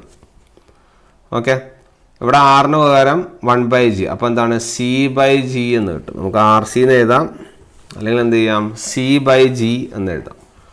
അപ്പം ഇതാണൊരു സീരീസ് ബ്രാഞ്ചിൻ്റെ ടൈം കോൺസ്റ്റൻറ്റും ഇതാണ് എന്തൊരു ഷണ്ട് ബ്രാഞ്ചിൻ്റെ ടൈം കോൺസ്റ്റൻറ്റ്. അതിപ്പോൾ RC എന്ന് എഴുതാം, അല്ലെങ്കിൽ C/G എന്ന് എഴുതാം, ജിയും സിയും ആയതുകൊണ്ട്. ഇവ രണ്ടും ഈക്വൽ ആവുന്ന കണ്ടീഷനെയാണ് നമ്മൾ ഡിസ്റ്റോർഷൻലെസ് ലൈൻ എന്ന് പറയുന്നത്. അപ്പം in a distortionless line the time constants are same. Time constants same എന്ന് പറഞ്ഞു കഴിഞ്ഞാൽ ടൈം കോൺസ്റ്റൻസ് ആർ സെയിം എന്ന് പറഞ്ഞാൽ ഇവിടുത്തെ ടൈം കോൺസ്റ്റൻസ് എത്രയാണ്? L/R equal to C/G. L/R is equal to C/G എന്നുള്ളതാണ് നിങ്ങളുടെ ഉത്തരം. അല്ലെങ്കിൽ നമുക്ക് എങ്ങനെ എഴുതാം? RC ഈക്വൽ ടു LG എന്നുള്ളതും ചോദ്യങ്ങളായിട്ട് വരാറുണ്ട്. Okay, RC equal to LG എന്നുള്ള ലെവലിലൊരു ചോദ്യങ്ങളും വരാറുണ്ട്. അത് വളരെ ഇമ്പോർട്ടൻ്റ് ആയിട്ടുള്ള ഒരു ഇക്വേഷൻ ആണ്. ഓക്കെ, അത് വളരെ ഇമ്പോർട്ടൻ്റ് ആയിട്ടുള്ള ഒരു ഇക്വേഷനാണ് ഡിസ്റ്റോർഷൻ ലൈൻ്റെ equation. RC equal to L/G. ഇതും ചോദിച്ച് കാണാറുണ്ട്, അതുകൊണ്ട് തന്നെ അത് എഴുതി വയ്ക്കും. ഓക്കെ അല്ലേ? അപ്പോൾ ഡിസ്റ്റോർഷൻലെസ് ലൈൻ്റെ കൺസെപ്റ്റ് ക്ലിയർ ആയല്ലോ? യെസ്. ഇനി നമ്മുടെ വേറൊരു ടൈപ്പ് ഓഫ് ക്വസ്റ്റ്യൻ ആണ്. അതായത് if you are having a surge of ഒരു 300 kVൻ്റെ surge, okay, travelling in a line of natural impedances of 500 ohm arrives at a junction. ഒരു ജംഗ്ഷനിലേക്ക് അത് അറൈവ് ചെയ്യുന്നു വിത്ത് 2 lines of natural impedances 300 ohm and 50 ohm. ചോദ്യം, the voltage transmitted will be dash. Voltage transmitted will be dash kV. ഇതാണ് ചോദ്യം. ആദ്യം നമ്മൾ ചോദ്യത്തെ നമ്മൾ കൃത്യമായിട്ട് അനലൈസ് ചെയ്യുക. നമുക്കറിയാം ഏതൊരു ഇതാണെങ്കിലും സർജ് ഇംപെഡൻസ് ലൈനും ഉണ്ടാവും, അതുപോലെ തന്നെ കേബിളും ഉണ്ടാവും. അപ്പോൾ ട്രാവലിംഗ് ലൈനാണ്. ആ ട്രാവലിംഗ് ലൈനിൻ്റെ നാച്ചുറൽ ഇംപെഡൻസ് തന്നിട്ടുണ്ട്. ഓക്കെ, അപ്പോൾ അതായത് ഇതാണ് ട്രാവലിംഗ് ലൈന്, ഇതിൻ്റെ ഇംപെഡൻസ് തന്നിട്ടുണ്ട്. അതാണ് നമ്മുടെ Z1 എന്ന് പറയുന്നത് എത്ര? 500 ohm. ഒരു സർജ് വരുന്നുണ്ട് എന്ന് പറഞ്ഞാൽ ഉടനടി ഒരു സർജിനെ വരയ്ക്കുക. ഇതാ സർജ് വരുന്നുണ്ട്. എത്ര വോൾട്ടാണ്? 300 kV ഉള്ള സർജാണ്. 300 kV ഉള്ള സർജ് ഈ ലൈൻ 500 ohm ഉള്ള ലൈനിൽ വരുന്നു. എൻ്റെ ഇതൊക്കെ കൂടി ഒരു ജംഗ്ഷനിലെത്തുന്നു. ആ ജംഗ്ഷനാണ് ഈ നെയിം ചെയ്തിരിക്കുന്നത്, ഈ ഒരു ജംഗ്ഷൻ. ഈ ജംഗ്ഷനിലെത്തി. എന്നിട്ട് 2 ഇംപെഡൻസുകളായിട്ട് അത് സ്പ്ലിറ്റായി പോകുന്നു. ഒരെണ്ണം ഇങ്ങോട്ടും ഒരെണ്ണം ഇങ്ങോട്ടുമായിട്ട് എന്ത് ചെയ്യുന്നു? അതിനെ സ്പ്ലിറ്റായി പോകുന്നു. 2 ഇംപെഡൻസുകളായിട്ട് സ്പ്ലിറ്റായി പോകുന്നു. അപ്പോൾ 2 ഇംപെഡൻസ് നമ്മൾ ഇങ്ങോട്ടേക്ക് വരുന്ന ഇംപെഡൻസിനെ ഇൻസിഡൻറ്റ് വോൾട്ടേജ് എന്നാണ് വിളിക്കുക. ഓക്കെ, അതിനെ എങ്ങനെ സോൾവ് ചെയ്യേണ്ടതെന്ന് പറയാം. ഇങ്ങനെ വന്ന് ഇൻസിഡൻറ്റ് വോൾട്ടേജ് എന്നാണ് നമ്മൾ വിളിക്കുക വരുന്ന സർജനെ. ഇത് ജംഗ്ഷനിൽ എത്തിക്കഴിഞ്ഞാൽ ഇത് ഇങ്ങോട്ടും ഇങ്ങോട്ടും പോകും. ഈ വോൾട്ടേജുകളെ ട്രാൻസ്മിറ്റർ വോൾട്ടേജ് എന്ന് വിളിക്കുന്നു. അതിന് നമ്മൾ VT എന്ന് പറയുന്നു. Okay, transmitter voltage VT. ഇവിടുത്തെ ഇംപെഡൻസ് എത്രയാണ്? 300 ohm ആണ്. ഇവിടുത്തെ എത്രയാണ്? 50 ohm ആണ്. ക്ലിയർ? ചോദ്യം ട്രാൻസ്മിറ്റർ വോൾട്ടേജ് ആണ് ചോദിക്കുന്നത്. അപ്പോൾ ഓർത്ത് വയ്ക്കേണ്ട പോയിന്റ് ഇതാണ്. എപ്പോഴും ഒരു ക്വസ്റ്റ്യനിൽ ട്രാൻസ്മിറ്റർ വോൾട്ടേജ് ഇങ്ങനെ ഒരു വേവ് വന്നു, അതൊരു ജംഗ്ഷനിൽ തട്ടി രണ്ടെണ്ണമായിട്ട് സ്പ്ലിറ്റായി, രണ്ട് വ്യത്യസ്ത ഇമ്പിഡൻസുകളായിട്ട് ഇങ്ങനെ പോകുന്ന ഒരു ക്വസ്റ്റ്യൻ വന്നു കഴിഞ്ഞാൽ നിങ്ങളോട് ട്രാൻസ്മിറ്റഡ് വോൾട്ടേജ് എന്ന് പറഞ്ഞു കഴിഞ്ഞാൽ ഇങ്ങനെ പോകുന്ന, അതായത് ഇവിടെ എത്തി ഇങ്ങനെ പോകുന്ന ലൈനുകൾക്ക് പേരുണ്ട്. അതാണ് ബൈഫർക്കേറ്റഡ് ലൈൻസ്. ഓക്കെ, ചിലപ്പോൾ ക്വസ്റ്റ്യനിൽ ബൈഫർക്കേറ്റ് ചെയ്ത് പോകുന്നു, അല്ലെങ്കിൽ ബൈഫർക്കേറ്റഡ് ലൈൻസ് എന്ന് ചോദിച്ചു കഴിഞ്ഞാൽ ഇതാണെന്ന് മനസ്സിലാക്കുക. അപ്പോൾ ഇങ്ങനെയാണ് ക്വസ്റ്റ്യൻ നിങ്ങൾ മനസ്സിലാക്കുക. ഇവിടെ നിന്ന് സ്പ്ലിറ്റായി പോകുന്ന ഈ രണ്ട് വോൾട്ടേജുകളും എന്തായിരിക്കും? സെയിം ആയിരിക്കും. ഓക്കെ, അപ്പോൾ അത് വളരെ ഇമ്പോർട്ടൻ്റ് ആണ്. Transmitted voltages from a junction are same. ഒരു ജംഗ്ഷനിൽ നിന്നുള്ള ട്രാൻസ്മിറ്റഡ് വോൾട്ടേജ് എന്താണ്? സെയിം ആണ്. ഓക്കെ, പക്ഷേ അടുത്ത important time, the transmitter current will be different. Okay, transmitter voltage same ആണെങ്കിലും transmitted current will be different transmitter currents ആണ് അതിലൂടെ ഫ്ലോ ചെയ്യുന്നത്. പക്ഷേ എന്താണ്? ട്രാൻസ്മിറ്റർ വോൾട്ടേജ് സെയിം ആയിരിക്കും. അപ്പോൾ ട്രാൻസ്മിറ്റർ കറണ്ട് എന്ന് പറയുന്നത് എന്താണ്? It will be VT divided by ഇതിലൂടെ പോകുന്ന ഇമ്പിഡൻസുകൾ, അല്ലേ? ഇതിലൂടെ പോകുന്ന ഇമ്പിഡൻസുകളെ ഇപ്പോൾ സപ്പോസ് ഇതിനൊരു ZA റെപ്രസെൻ്റ് ചെയ്യുക, ഇതിനെ ZB എന്ന് റെപ്രസെൻ്റ് ചെയ്ത് എന്തായിരിക്കും? It will be VT by ZA and VT by ZB. ഇവർക്ക് രണ്ട് ഡിഫറെൻറ്റ് ഇമ്പിഡൻസുകളായതുകൊണ്ടാണ് ഇങ്ങനെ വരുന്നത്. ഓക്കെ, ഇനി വേറെ തരത്തിൽ നമുക്ക് അനലൈസ് ചെയ്യാം. അതായത് ഇങ്ങനെ രണ്ട് സൈഡിലെയും ഒരേപോലെ പോവുകയാണ്. ഓക്കെ, അപ്പോൾ അതായത് ഇവിടെ എത്തിയിട്ട് ഇങ്ങനെ പോകുന്ന രണ്ട് ഇമ്പിഡൻസുകളാണ്. ഇങ്ങനത്തെ ലൈനുകളെ നമ്മൾ വിളിക്കുന്ന ലൈനാണ് എന്ത്? Parallel line. ശരിയല്ലേ? ഇത് പാരലൽ ലൈൻസ് അല്ലേ? പാരലൽ ലൈൻസിൻ്റെ കൺസെപ്റ്റ് ആലോചിച്ച് നോക്കൂ. ഇവിടെ ഇങ്ങനെ ഒരു വോൾട്ടേജ് ഇവിടെ വന്ന് തട്ടിയിട്ടാണ് പോകുന്നതെങ്കിൽ ഇങ്ങോട്ട് വരുന്ന വോൾട്ടേജും ഇതിലെ അപ്ലൈ ചെയ്യുന്ന വോൾട്ടേജ് രണ്ടും സെയിം അല്ലേ? അതല്ലേ പാരലൽ ലൈൻസിൻ്റെ കൺസെപ്റ്റ്. വോൾട്ടേജസ് ആർ സെയിം, ശരിയല്ലേ? പക്ഷെ എന്താണ്? പക്ഷെ കറണ്ട് ഡിഫറെൻ്റ് അല്ലേ? ഇതിലൂടെ ഇവിടെ വന്ന് തട്ടിക്കഴിഞ്ഞാൽ ഇങ്ങോട്ടേക്ക് ഒരു കറണ്ട് പോകും, ഇങ്ങോട്ടേക്ക് കറണ്ട് പോകും. അപ്പോൾ കറൻസ് എന്തായിരിക്കും? ഡിഫറെൻ്റ് ആയിരിക്കും. പക്ഷെ വോൾട്ടേജസ് എന്തായിരിക്കും? സെയിം ആയിരിക്കും എന്നുള്ള കൺസെപ്റ്റ് ഓർത്ത് വയ്ക്കുക. ഓക്കെ, വോൾട്ടേജസ് സെയിം ആയിരിക്കും, കറൻസ് എന്തായിരിക്കും? ഡിഫറെൻ്റ് ആയിരിക്കും. കാരണം അത് പാരലൽ ലൈൻസ് പോലെയാണ് എന്ത് ചെയ്യുക? ആക്ട് ചെയ്യുക. ഓക്കെ, അതുകൊണ്ടാണ് അങ്ങനെ വരുന്നത്. ക്ലിയർ അല്ലേ അത്? അപ്പോൾ ഈ മൂന്ന് കൺസെപ്റ്റ് വളരെ ഇമ്പോർട്ടൻ്റ് ആയിട്ട് ഓർത്തേക്കുന്നത്. ഇത് മൂന്നും ആവശ്യമുള്ള കൺസെപ്റ്റാണ്. അപ്പോൾ ഇങ്ങനെ ഒരു ക്വസ്റ്റ്യൻ കിട്ടിക്കഴിഞ്ഞാൽ ആദ്യം ചെയ്യേണ്ട കാര്യം എന്ന് വെച്ചാൽ നിങ്ങൾക്ക് ആ ടോട്ടൽ ഇമ്പിഡൻസിനുള്ള കാര്യം നിങ്ങൾക്ക് ഇപ്പം നിങ്ങളുടെ ട്രാൻസ്മിറ്റർ വോൾട്ടേജ് ആണ് ചോദിച്ചിരിക്കുന്നത് ക്വസ്റ്റ്യൻ, അല്ലേ? അപ്പോൾ നിങ്ങൾക്ക് ആദ്യം തന്നെ ട്രാൻസ്മിറ്റർ വോൾട്ടേജിൻ്റെ ഇക്വേഷൻ എഴുതി വെക്കാം. എന്താണ്? Transmitted voltage is equal to 2Z2 divided by Z1 plus Z2 into incident voltage. ഇതാണല്ലോ ട്രാൻസ്മിറ്റർ വോൾട്ടേജിൻ്റെ equation. Equal to 2Z2 divided by Z1 plus Z2 into incident voltage. ഇതിലെ ഇൻസിഡൻറ്റ് വോൾട്ടേജ് നമുക്കറിയാം എത്രയാണ്? 300 kV ആണ്. Okay, അതുകൊണ്ട് ഇതിൻ്റെ incident voltage നമുക്കറിയാം എത്രയാണ്? 300 kV ആണ്. നമുക്ക് Z2 Z1 പ്ലസ് Z2 ആണ് നമുക്ക് അറിയാത്തതായിട്ടുള്ളൂ. ഇതിലെ Z1 നിങ്ങൾക്ക് അറിയാം. കാരണം Z1 നമ്മൾ ഇവിടെ നിന്ന് നമുക്ക് Z1 കിട്ടും എത്രയാണ്? 500 ഓം എന്നുള്ള ലെവലിൽ Z1 നിങ്ങൾക്കറിയാം, 500 ഓം. ശരിയല്ലേ? പക്ഷേ നമുക്ക് ആരെ അറിയില്ല? നമ്മുടെ Z2 അറിയില്ല. Z2 അറിയാനുള്ള മാർഗം എന്താണ്? നിങ്ങളോട് ഞാൻ പറഞ്ഞത് രണ്ടും എങ്ങനത്തെ ലൈൻസാണ്? പാരലൽ ലൈനുകളാണ്. പാരലൽ ലൈനുകളിൽ രണ്ട് റെസിസ്റ്ററാണ്. അപ്പോൾ പാരലൽ ലൈനിൽ രണ്ട് റെസിസ്റ്റർ അല്ലെങ്കിൽ രണ്ട് ഇമ്പിഡൻസ് എന്ന് പറഞ്ഞാൽ അതിൻ്റെ അർത്ഥം എന്താ? രണ്ട് പാരലൽ ലൈനിലെ റെസിസ്റ്റർ എന്ന് പറഞ്ഞാൽ എന്താ? ഇറ്റ് വിൽ ബി രണ്ടെണ്ണം പാരലൽ, അല്ലേ? അപ്പം ZA പാരലൽ ZB. അപ്പോൾ ZA പാരലൽ ZB എന്ന് പറഞ്ഞാൽ ZA ZB divided by ZA plus ZB.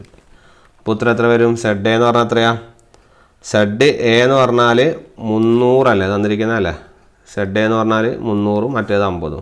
അപ്പോൾ 300 ഇൻറ്റു 50 ഡിവൈഡഡ് ബൈ 300 പ്ലസ് 50. ആ കിട്ടുന്ന വാല്യൂ ആണ്, ഞാൻ ഉത്തരം ചെയ്യുന്നില്ല, കിട്ടുന്ന വാല്യൂ ആണ് നിങ്ങൾ ഇവിടെ അപ്ലൈ ചെയ്യേണ്ടത്. ഈ കിട്ടുന്ന വാല്യൂ ഇവിടെ Z2 അപ്ലൈ ചെയ്യുക, Z1 ഇത് കൊടുക്കുക, Z2 ഇത് അപ്ലൈ ചെയ്യുക. ഈ 300 വോൾട്ട് അപ്ലൈ ചെയ്താൽ നിങ്ങൾക്ക് എന്ത് ചെയ്തു? ആൻസർ കിട്ടി. ഓക്കെ, ആൻസർ ഒന്നും ഞാൻ ചെയ്യുന്നില്ല, നിങ്ങൾക്ക് മെത്തേഡ് മാത്രമേ ഞാൻ എന്ത് ചെയ്യുന്നുള്ളൂ? മനസ്സിലാക്കി തരുന്നുള്ളൂ. ഓക്കെ, അപ്പോൾ ഇങ്ങനെ നിങ്ങൾക്ക് ട്രാൻസ്മിറ്റർ വോൾട്ടേജ് എന്ന് പറഞ്ഞൊരു ഉത്തരം കിട്ടി. ഈ ട്രാൻസ്മിറ്റർ വോൾട്ടേജ് തന്നെയാണ് നിങ്ങളുടെ ഏതിലൊക്കെ ഫ്ലോ ചെയ്യുന്നത്? ഈ VT ഇതിലൂടെയും ഫ്ലോ ചെയ്യുന്ന ട്രാൻസ്മിറ്റർ വോൾട്ടേജ് എന്തായിരിക്കും? സെയിം ആയിരിക്കും. കാരണം പാരലൽ ലൈൻസ് ആയതുകൊണ്ട് VT എന്താണ്? സെയിം ആണ്. അപ്പോൾ കിട്ടുന്ന സാധനം ഓർത്ത് വയ്ക്കുക. ഇനിയിപ്പോൾ ഇതുപോലെ ട്രാൻസ്മിറ്റർ കറണ്ടാന്ന് ചോദിച്ചെന്നിരിക്കുക, ട്രാൻസ്മിറ്റർ കറണ്ട്. അപ്പോൾ ചെയ്യാനൊന്നുമില്ല, നിങ്ങൾക്ക് കിട്ടുന്ന വീട്ടിനെ നിങ്ങളുടെ ആ ഏതാണോ ഇമ്പിഡൻസ് ആ ഇമ്പിഡൻസ് കൊണ്ട് എന്ത് ചെയ്താൽ മതി, ഡിവൈഡ് ചെയ്താൽ നിങ്ങൾക്ക് എന്തും കിട്ടും, ട്രാൻസ്മിറ്റഡ് കറണ്ടും കിട്ടും. ക്ലിയർ അല്ലേ? വളരെ ഈസി ആയിട്ട് എന്ത് ചെയ്യാം, ചെയ്ത് പോകാവുന്ന അല്ലെങ്കിൽ ചെയ്ത് അനലൈസ് ചെയ്യാവുന്ന ഒരു ടൈപ്പ് ഓഫ് പ്രോബ്ലം. ഓക്കെ, ഇത്രയൊക്കെ തന്നെ നിങ്ങൾക്ക് മാക്സിമം ആയിട്ട് ഇതിൻ്റെ അകത്ത് നിന്ന് ചോദിക്കാൻ സാധ്യതയുള്ളൂ. ഇതിൻ്റെ കൂടുതൽ ഇതിൻ്റെ അപ്പുറത്തേക്കുള്ള ചോദ്യമൊക്കെ വളരെ റെയറായിട്ടേ വരാൻ സാധ്യതയുള്ളൂ. പിന്നെ വരുന്നുണ്ടെങ്കിൽ നിങ്ങൾ അതിനനുസരിച്ചിട്ട് എങ്ങനെയാണ് അതിനെ ചോദ്യങ്ങൾ വരുന്നത് എന്നുള്ള കാര്യം നോട്ട് ചെയ്ത് വെക്കുക. പിന്നെ വേറെ ചോദിക്കാനുള്ളൊരു ചാൻസ് എന്താ വെച്ചാൽ, നിങ്ങളെ ഇപ്പോൾ സെയിം ക്വസ്റ്റ്യൻ തന്നെ വേറൊരു തരത്തിൽ ചോദിക്കുക എന്താണെന്ന് വെച്ചാൽ, ഇവിടുത്തെ ഇമ്പിഡൻസ് ഇല്ലേ, ഈ ZAയും ZBയും നമ്മുടെ ZAയും ZBയും ഇല്ലേ, ഈ ZAയ്ക്കും ZBയ്ക്കും ഒക്കെ ഇൻഡിവിജ്വൽ ഇൻഡക്ടർ കപ്പാസിറ്റർ വാല്യൂസ് തരും. ഓക്കെ, അങ്ങനെ ഇൻഡിവിജ്വൽ ഇൻഡക്ടർ കപ്പാസിറ്റർ വാല്യൂസ് തരും. അങ്ങനെ ഇൻഡിവിജ്വൽ ഇൻഡക്ടർ കപ്പാസിറ്റർ വാല്യൂ എന്നാൽ നിങ്ങൾ എന്ത് ചെയ്യേണ്ടി വരും, അവിടുത്തെ സെഡ് എന്ന് പറഞ്ഞാൽ എന്തായിരിക്കും, it will be √L/C. Okay, ഇൻഡക്ടറും കപ്പാസിറ്ററിൻ്റെ വാല്യൂസ് മാത്രമേ തരുന്നതെങ്കിൽ എപ്പോഴും √L/C എടുത്ത് ചെയ്യാൻ മറക്കരുത്. ഓക്കെ, അപ്പോൾ ആ √L/C എടുക്കുക, എന്നിട്ട് എന്ത് ചെയ്താൽ മതി, നിങ്ങളത് ചെയ്താൽ മതിയാവും. ഓക്കെ, അപ്പോൾ അത് അത്തരം ക്വസ്റ്റ്യനുകൾ ചോദിക്കാം, പക്ഷെ അതൊക്കെ വളരെ റെയറായിട്ട് ചോദിക്കുന്നതാണ്. അതൊന്നും അറിഞ്ഞില്ലെങ്കിലും വലിയ പ്രശ്നമൊന്നും വരുന്നില്ല. ഓക്കെ, ഇത് അറിഞ്ഞിരിക്കുക, ഇങ്ങനെയാണ് ചോദ്യങ്ങൾ ഉണ്ടാവുക. ഓക്കെ, ഈ ട്രാൻസ്മിഷൻ ലൈനിലെ ട്രാവലിംഗ് വേവ്സിൻ്റെ ചോദ്യങ്ങൾ ഈ ഒരു രൂപത്തിലൊക്കെയാണ് ചോദിച്ച് കാണാറ്. അതൊന്ന് ഓർത്ത് വയ്ക്കാം. ക്ലിയർ അല്ലേ? അപ്പോൾ ട്രാവലിംഗ് വേവിൻ്റെ കൺസെപ്റ്റും അതുപോലെ തന്നെ നമ്മുടെ ഈ പറഞ്ഞ ഈ ലൈനുകളിലായിട്ടുള്ള എല്ലാ കൺസെപ്റ്റും ഓൾമോസ്റ്റ് എല്ലാതും നമ്മൾ കവർ ചെയ്യാത്ത കൺസെപ്റ്റുകളൊന്നുമില്ല. അടുത്തതായിട്ട് നമുക്ക് ട്രാൻസ്മിഷൻ ലൈനുകളുടെ പവർ ഫ്ലോനെ കുറിച്ചാണ് പഠിക്കാനുള്ളത്. ഓക്കെ, ട്രാൻസ്മിഷൻ ലൈനുകളുടെ പവർ ഫ്ലോ, അത് കഴിഞ്ഞിട്ട് നമുക്ക് പതുക്കെ നമ്മുടെ പവർ പ്ലാന്റ് അങ്ങനത്തെ കാര്യങ്ങളൊക്കെ പഠിക്കാം. അത് കഴിഞ്ഞിട്ട് നമുക്ക് ബാക്ക് ടു ലൈൻസ് പഠിക്കാം.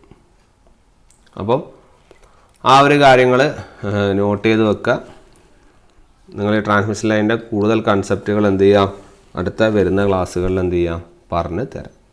ഓക്കെ, അപ്പോൾ ഇത്രയും കാര്യങ്ങളാണ് ഈ ഒരു വീഡിയോയിൽ പറയാനുള്ളത്. കൂടുതൽ കാര്യങ്ങളുമായിട്ട് നമുക്ക് എന്ത് ചെയ്യാം, അടുത്ത ക്ലാസ്സിൽ കാണാം. Okay then, thank you.